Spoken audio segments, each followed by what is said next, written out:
जय हिंद साथियों, नमस्कार। स्वागत है आपका हमारे इस नई वीडियो में। इससे पहले हमने जो है वीडियो में पढ़ा था पार्ट 1, जो कि स्टेशन मास्टर का जो एग्ज़ाम हुआ था एनसीआर में उसके बारे में हमने 50 क्वेश्चन जो है वो इससे पहले वाले पार्ट 1 में कंप्लीट किए थे। अगर आपने वो वीडियो नहीं देखे तो ज़रूर जाकर जो है वो वीडियो देखें। मैं लिंक में यानी कि डिस्क्रिप्शन में इसका मैं लिंक भी डाल दूँगा। और दूसरी चीज़ आपको ये ध्यान रखना है कि आज हम इसमें 51 से 100 तक जो क्वेश्चन है इसको डिटेल्स यहाँ पर आज फिर से इसमें चर्चा करने वाले हैं। तो बिना किसी देरी के मैं शुरू करता हूँ मेरे भाई। आज का पहला क्वेश्चन 51 का, जो हॉट एक्सल वाली जो ट्रेन होती है वो सामान्यतः किस लाइन पर लिया जाता है। तो आप सभी लोगों को पता है हॉट एक्सल वाली जो गाड़ी है वो मेन लाइन पर ली जाती है, यानी कि डी ऑप्शन हमारा राइट आंसर हो जाएगा। अगला क्वेश्चन हमारे पास आता है 52। रिपीटिंग सिग्नल ऑन स्थिति में कौन सा रोशनी दिखाता है। तो इससे पहले वाला जो हमने पार्ट पढ़ा था तो वहाँ पर भी ये क्वेश्चन आया था, लेकिन यहाँ दूसरे टाइप से क्वेश्चन आया था। अब वो किस टाइप से आया था देखिए, पहले तो मैं बता देता हूँ आपको। ये हमारे पास एक यहाँ पर है रिपीटिंग सिग्नल, ठीक है, और आगे एक कोई मुख्य सिग्नल है। ये सपोज दैट हम कोई सा भी सिग्नल हम मान सकते हैं। सपोज दैट ये होम है। तो यहाँ ध्यान रखना, किसी रिपीटिंग सिग्नल किसे कहते हैं कि किसी कर्व के कारण यदि कोई मुख्य सिग्नल अपनी पोजीशन दिखाने में असमर्थ है, तो अगर लोको पायलट को वो जो मुख्य सिग्नल है अगर वो निश्चित दूरी पहले दिखाई नहीं देता है तो उसकी सहायता के लिए उससे निश्चित दूरी पहले एक सिग्नल लगाया जाता है जिसको हम बोलते हैं रिपीटिंग सिग्नल। क्या बोलते हैं? Repeating signal.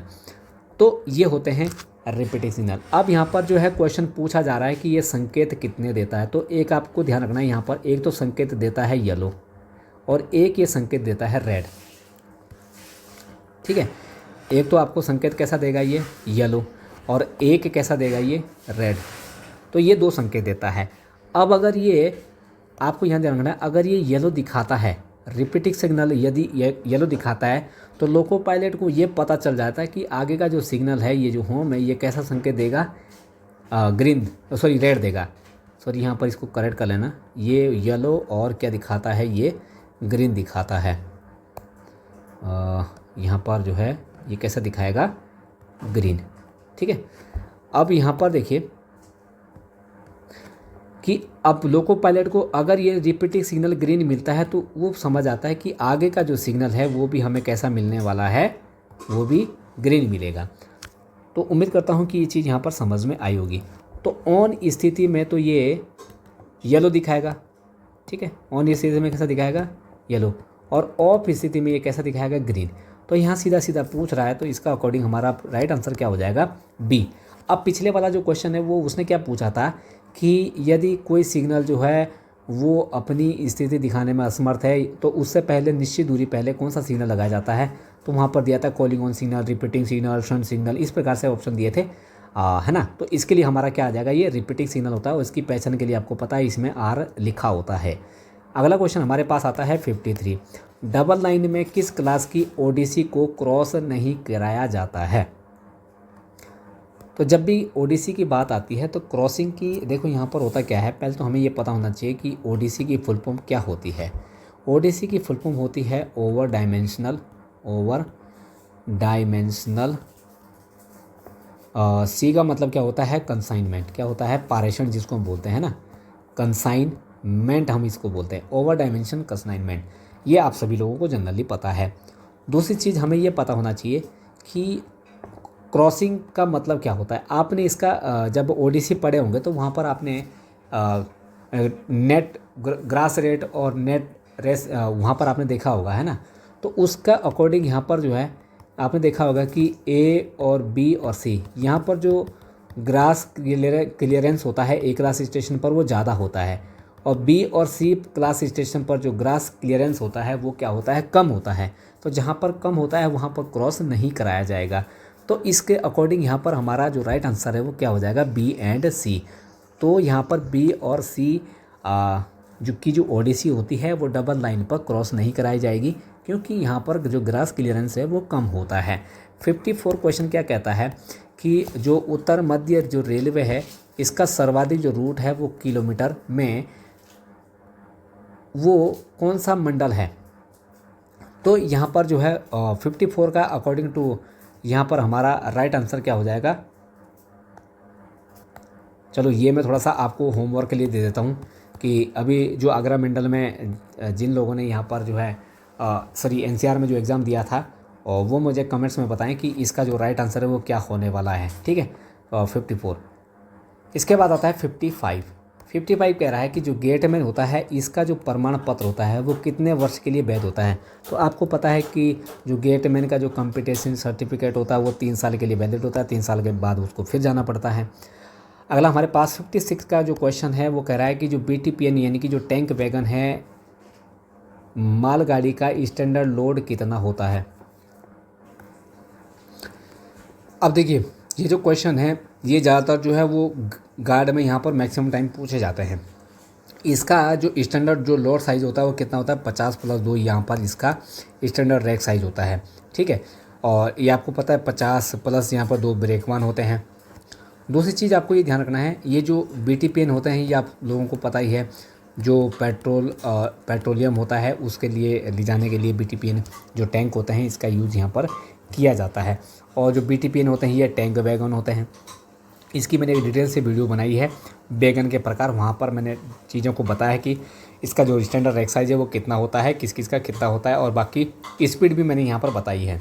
ठीक है, अगला यहाँ पर देखिए हमें ये चीज़ ध्यान रखनी है कि जब भी अगर मैं स्पीड की बात करूँ यहाँ पर, तो इसकी मैक्सिमम स्पीड अगर आपसे पूछी जाएगी तो ध्यान रखना मैक्सिमम स्पीड कितनी होती है इसकी, 80 किलोमीटर यहाँ पर घंटे की स्पीड यहाँ पर रहती है। अगला क्वेश्चन देखो 57 का क्या कह रहा है कि जो बॉक्सन जो HL होता है वो मालगाड़ी की अधिकतम जो गति है वो क्या होती है, कब, जब ये लोडेड हो। तो जब ये लोडेड है तो बॉक्सन HL की यहाँ पर मैक्सिमम स्पीड पूछ रहा है।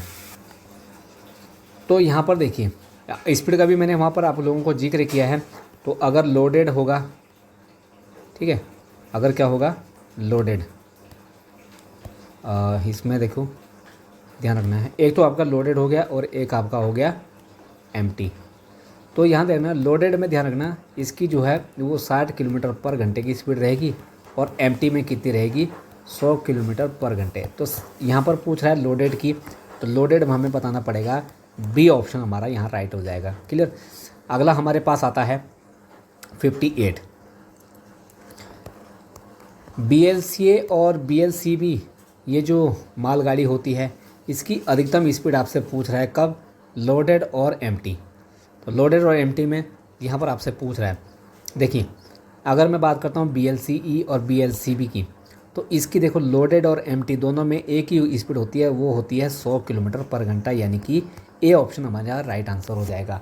अब यहाँ पर देखिए और जिनकी जो हो स्पीड जो है वो 100 होती है, एक तो आपका BCN AHS हो गया, और एक आपका बॉक्सन HS हो गया, एक आपका BCCN R हो गया, एक आपका हो जाएगा BLLA और BLLB, और एक आपका BCN जो R है इसकी।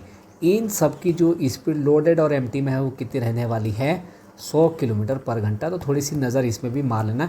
थोड़ा सा ये क्या है अपने आप में याद करने में थोड़ा सा पेचीदा है, जल्दी जल्दी याद नहीं होता है, लेकिन अगर आप इस चीज़ को थोड़ा बहुत पढ़ के जाओगे तो आराम से इसको इजीली टिक भी कर जाओगे।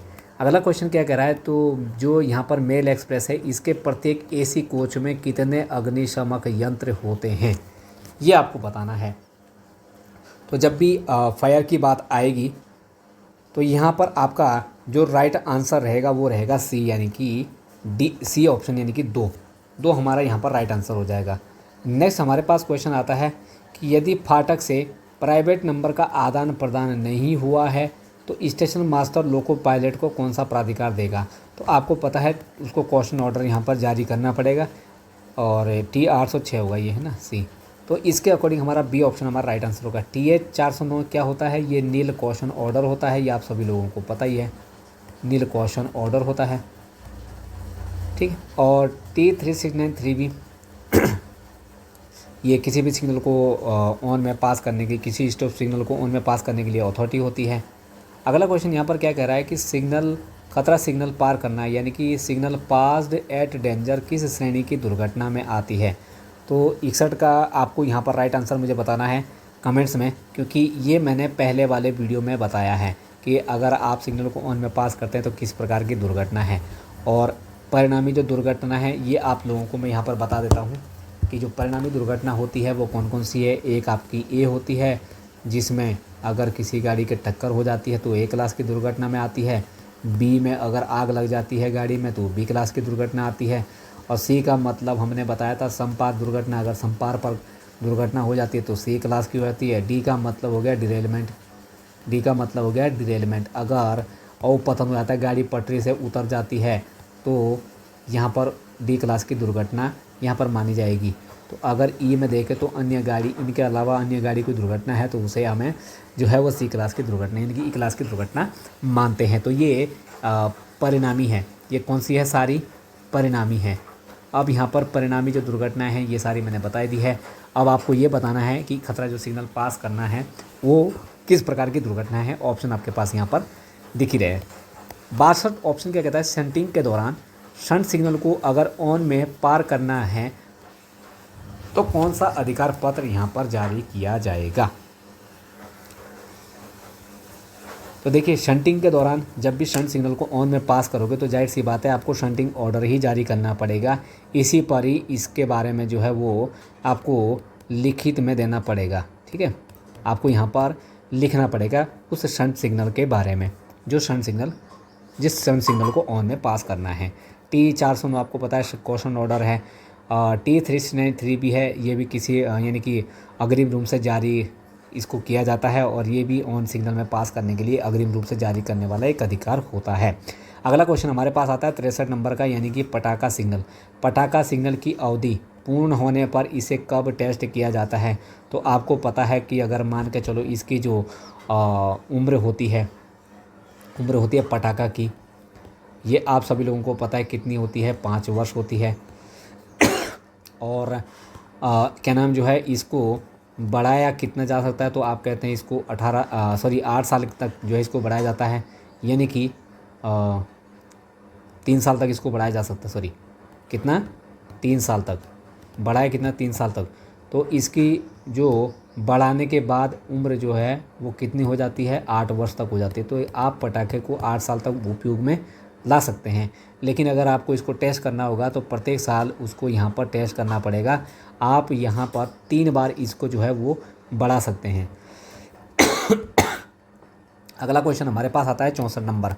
जो BSLV बोर्ड होता है ये ब्लॉक सेक्शन के अतिरिक्त किसकी सीमा निर्धारित करता है। तो मैंने चैप्टर में जब हम संकेतक पढ़ रहे थे तो मैंने बताया था कि सपोज दैट यहाँ पर जो है कोई एक जो है वो BSLV लगा है। क्या लगा है, BSLV लगा है। इसमें जो है वो BSLV लिखा होता है और ये किस रंग का होता है ये आप सभी लोगों को पता है। ये पीले रंग का होता है। किस रंग का होता है, ये पीले रंग का एक बोर्ड होता है। और जब भी हम BSLV की बात करते हैं तो इसको बोलते हैं मेरे भाई यहाँ पर ब्लॉक सेक्शन लिमिट बोर्ड।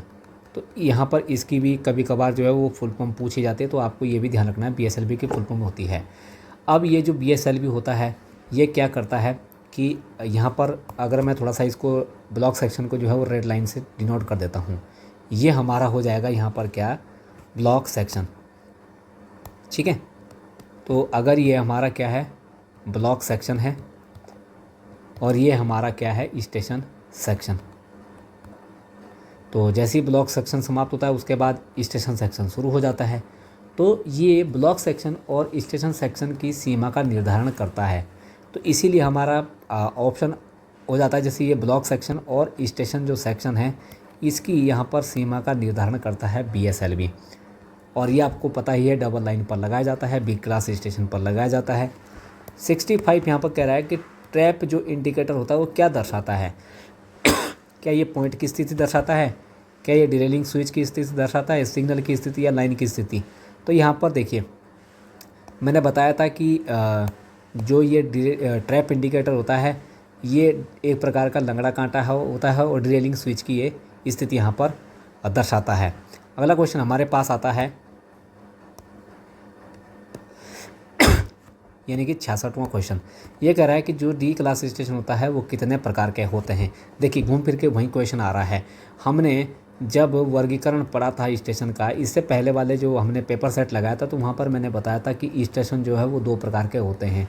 एक तो आपके होते हैं ब्लॉक और एक आपके होते हैं नॉन ब्लॉक। तो जो नॉन ब्लॉक स्टेशन होते हैं इन्हीं को ही डी क्लास स्टेशन भी कहा जाता है। और मैंने बताया था ये 2 प्रकार के होते हैं। एक तो आपका होता है फ्लैग, क्या होता है, फ्लैग स्टेशन, क्या होता है, फ्लैग स्टेशन। दूसरा आपका होता है डी के साइडिंग, क्या होता है, डी के साइडिंग। तो ये 2 प्रकार के स्टेशन होते हैं। तो डी क्लास कितने प्रकार के हो गए, 2 प्रकार के। तो यहाँ पर हमारा अकॉर्डिंग टू ऑप्शन क्या हो जाएगा, डी ऑप्शन राइट हो जाएगा। नेक्स्ट हमारे पास, अच्छा यहाँ पर थोड़ा सा मैं ये भी चीज़ बता देता हूँ कि जो ब्लॉक स्टेशन होते हैं वो 3 प्रकार के होते हैं, ए, बी और सी। ठीक है, तो ये आपको ध्यान रखना। और जो स्टेशन जो है ना ब्लॉक होते हैं ना नॉन ब्लॉक होते हैं, उन स्टेशन को क्या कहते हैं, उन स्टेशन को बोलते हैं स्पेशल जो क्लास स्टेशन होते हैं। तो अगर वर्गीकरण देखा जाए तो ए क्लास, बी क्लास, सी क्लास और डी क्लास और स्पेशल क्लास, इसमें इसको वर्गीकरण इसका किया गया है। नेक्स्ट हमारे पास आता है 67 को क्या कह रहा है कि जहाँ जो सड़क होती है और जो रेल लाइन होती है जो मिलती है उसे क्या कहते हैं। तो जहाँ पर सड़क और रेल लाइन मिलती है उसको क्या बोलते हैं, उसको लेवल क्रॉसिंग बोलते हैं, संपारक फाटक बोलते हैं ना क्रॉसिंग बोलते हैं, ना गेट बोलते हैं, ना डेंजर जोन बोलते हैं, क्या बोलते हैं, लेवल क्रॉसिंग।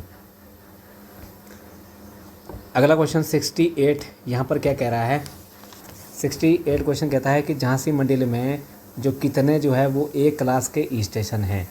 तो आपको यहाँ पर ध्यान रखना है, इसके अकॉर्डिंग यहाँ पर राइट आंसर क्या होगा, 1, 5 या 3 नहीं, इनमें से कोई नहीं, डी ऑप्शन हमारा राइट आंसर होगा। थोड़ा सा क्या है, ये क्वेश्चन अपने आप में थोड़ा सा क्रिटिकल हो जाते हैं क्योंकि इस तरीके के जो क्वेश्चन है वो जनरली पढ़ते नहीं है। ठीक है, तो ए क्लास के स्टेशन यानी कि जो A1 जो क्लास है वो कहाँ पर है, एक तो आपका झांसी में है और एक आपका कहाँ पर है, ग्वालियर में। और जो आपके ए क्लास का स्टेशन है वो कहाँ पर है, एक तो आपका यहाँ पर आ जाएगा बांदा, एक आपका आ जाएगा ललितपुर, ठीक है, और एक आपका आ जाएगा ओराई में। तो यहाँ पर ए क्लास के स्टेशन जो है वो कितने हैं, अब कितने ए क्लास स्टेशन हैं, तो यहाँ पर कितने हैं झांसी मंडल में, तो आप बताएंगे यहाँ पर 2। अकॉर्डिंग टू राइट आंसर कितना हो जाएगा, डी। 69 का क्या कह रहा है कि जो स्टैंडर्ड जो 3 जो आर है इसके स्टेशन पर गाड़ियों की अधिकतम गति कितनी होती है।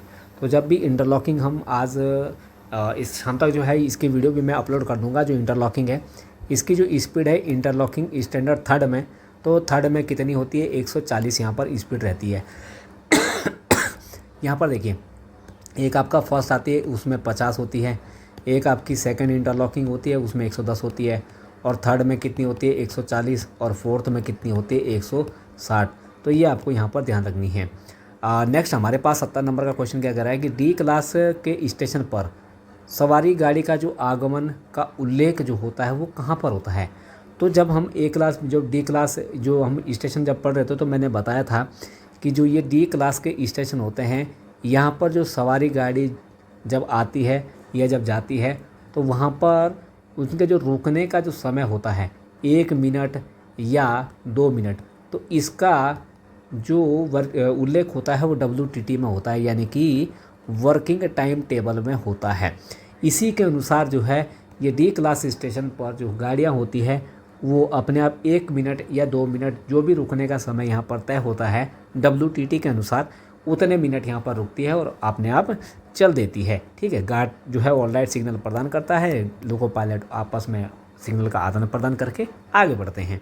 नेक्स्ट हमारे पास 71 क्या कह रहा है कि जो झांसी मंडल है उसकी तीसरी लाइन सेक्शन में कौन सी गाड़ी संचालन पद्धति है। तो इसके अकॉर्डिंग हमारा राइट आंसर क्या हो जाएगा, ए यानी कि पूर्ण ब्लॉक पद्धति।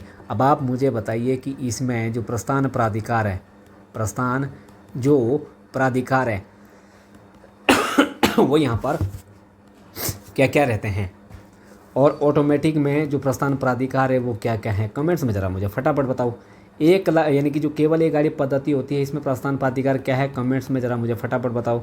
ठीक है, अगला क्वेश्चन हम कहते हैं यहाँ पर 72 नंबर का क्वेश्चन है 72 EMU जो गाड़ी होती है इसमें किस प्रकार के कपलिंग लगे होते हैं। थोड़ा सा ये क्वेश्चन बहुत अच्छा क्वेश्चन है, क्योंकि जब भी कपलिंग की बात आती है तो कहीं ना कहीं हमें थोड़ी सी 2-3 चीज़ें हमें पता होनी चाहिए। ठीक है, तो जब भी हम EMU की जब गाड़ी पढ़ते हैं तो वहाँ पर हमारी शकाऊ यानी कि शेकू भी इसको बोलते हैं ना, शकाऊ शेकू, ये प्रकार की हमारी इसमें कपलिंग होती है। तो एक तो हमें कपलिंग ध्यान रखनी है, एक तो हमारी आती है CBC कपलिंग। तो CBC कपलिंग जो होती है, जो LHB कोच होता है ना, LHB जो कोच है, लिंक हाफमैन बुश जिसको हम बोलते हैं, ये जो LHB कोच है उसमें होती है।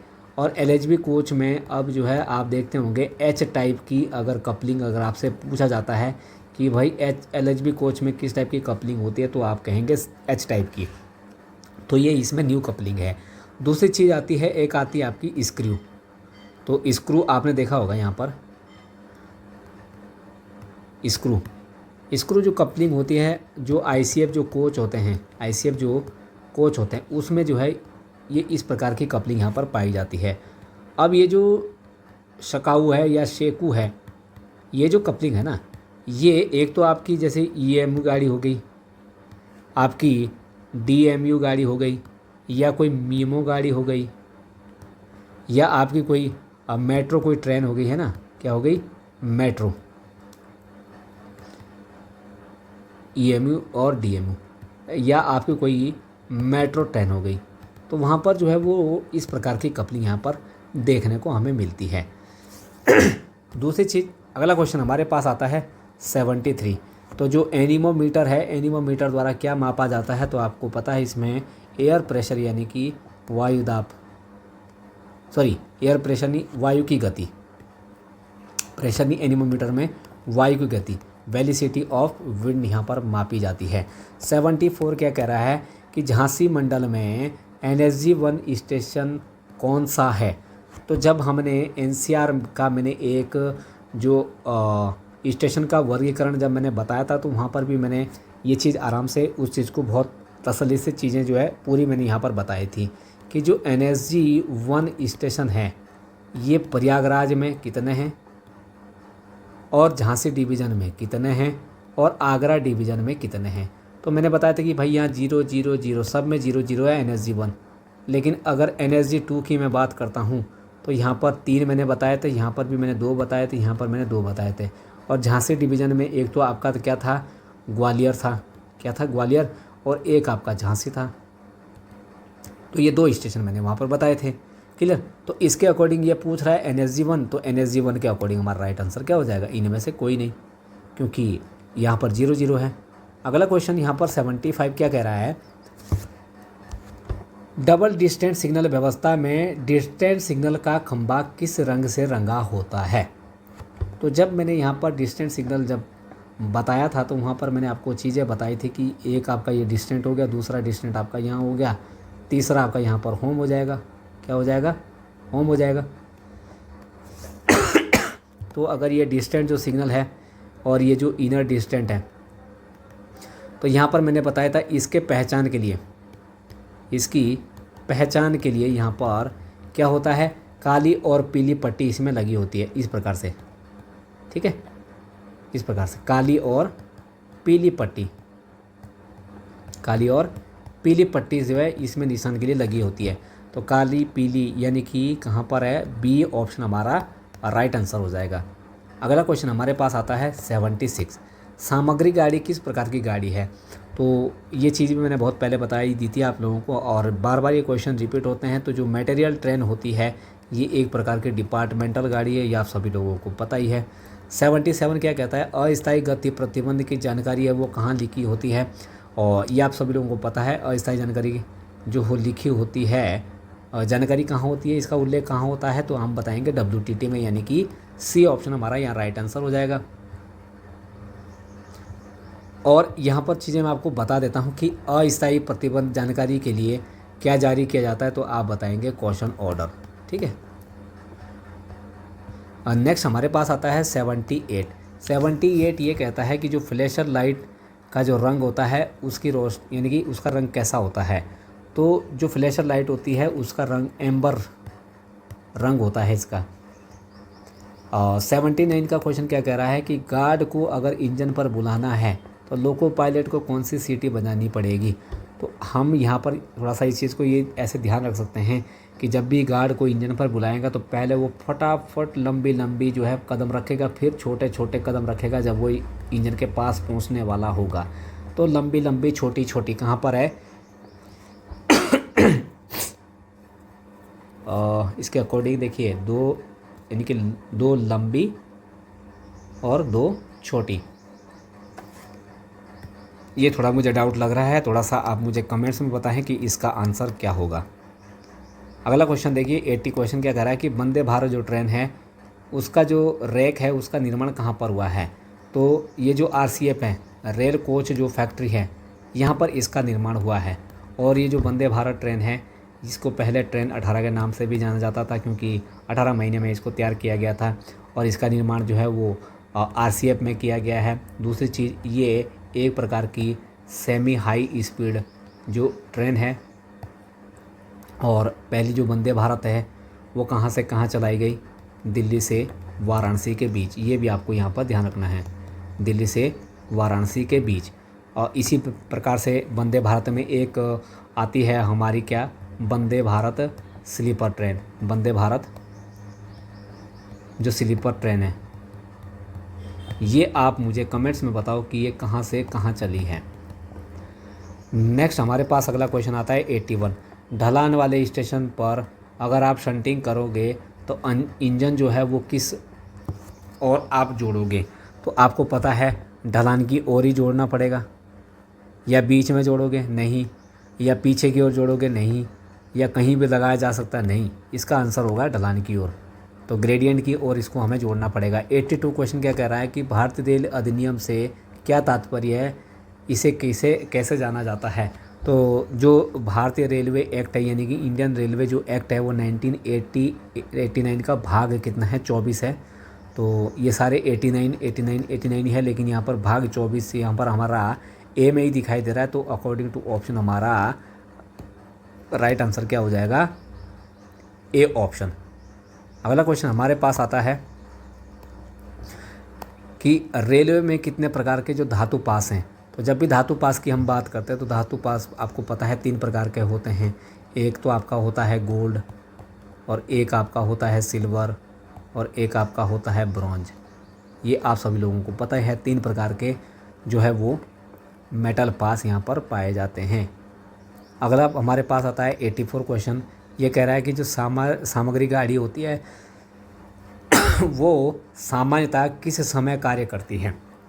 तो आपको पता है कि ये सामान्यतः दिन में काम करती है। अगर इसको रात में काम करना है तो DRM जो है इसको अनुमति देंगे। क्लियर।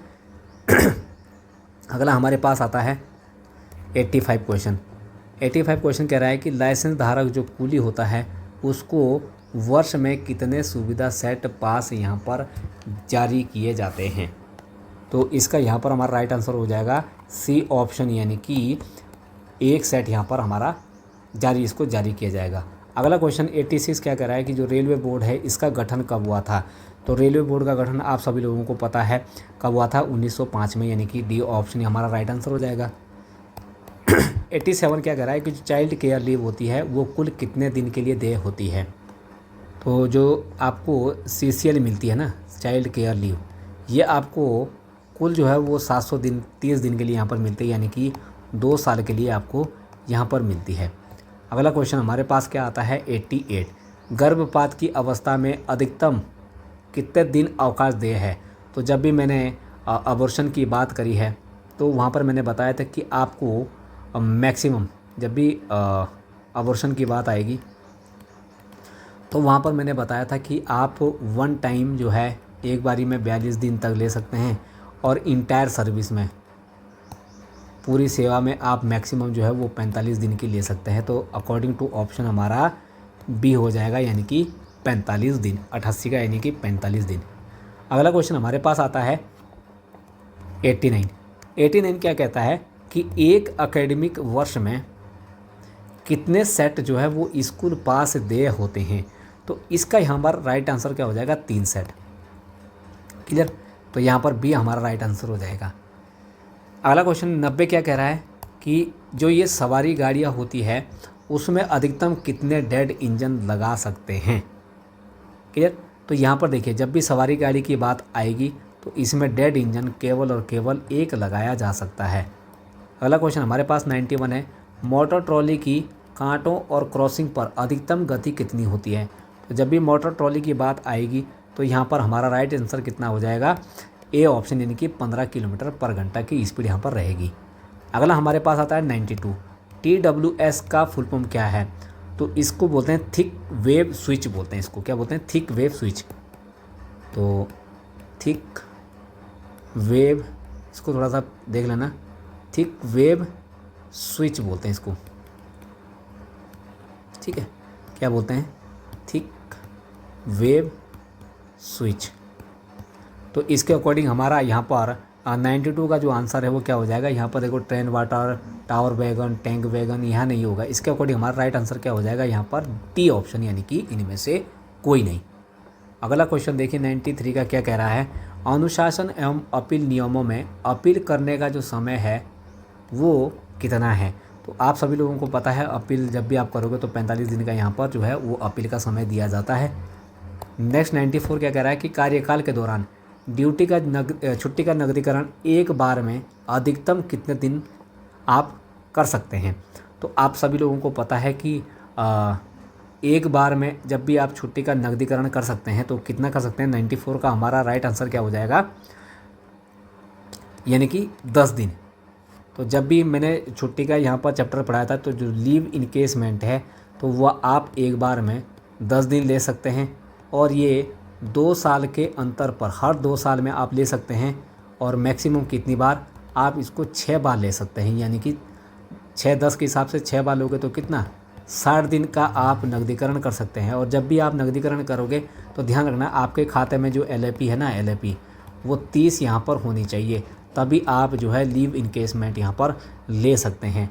और बाकी आप सभी लोगों को पता है, मैंने लीव इनकेस जो लीव का जो चैप्टर है वो मैंने डिटेल से बताया, वहाँ से भी आप इसको अच्छे से कवर कर सकते हैं। 95 का क्वेश्चन है कि सेवा काल के दौरान छुट्टी का नकदीकरण अधिकतम कितनी बार कर सकते हैं। तो अधिकतम आप कितनी बार कर सकते हैं, तो यहाँ पर अकॉर्डिंग टू ऑप्शन देखिए, यहाँ कह रहा है कि 5 बार, और एक आपका कह रहा है यहाँ पर 15 बार, एक आपका कह रहा है 10 बार। नहीं, मैंने बताया कितनी बार आप कर सकते हैं, तो आप 6 बार कर सकते हैं। तो 6 बार के अकॉर्डिंग हमारा राइट आंसर क्या हो जाएगा, डी ऑप्शन, यानी कि इनमें से कोई नहीं।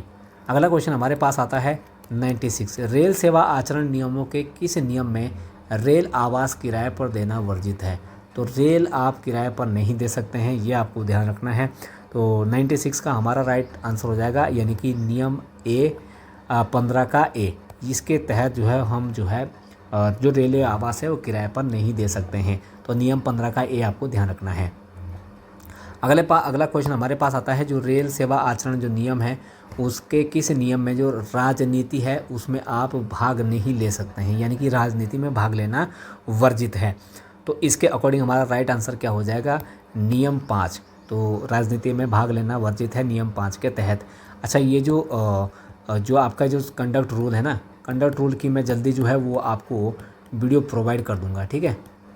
इसकी वीडियो में फटाफट जो है आपको जल्दी जो है प्रोवाइड कर दूंगा। और डी एंड जो AR है इसकी मैंने वीडियो आपको अपलोड कर दी है। इसका मैं एक MCQs जो फॉर्मेट में एक पेपर सेट है वो भी मैं यहाँ पर डिसेंट आपको बता दूंगा।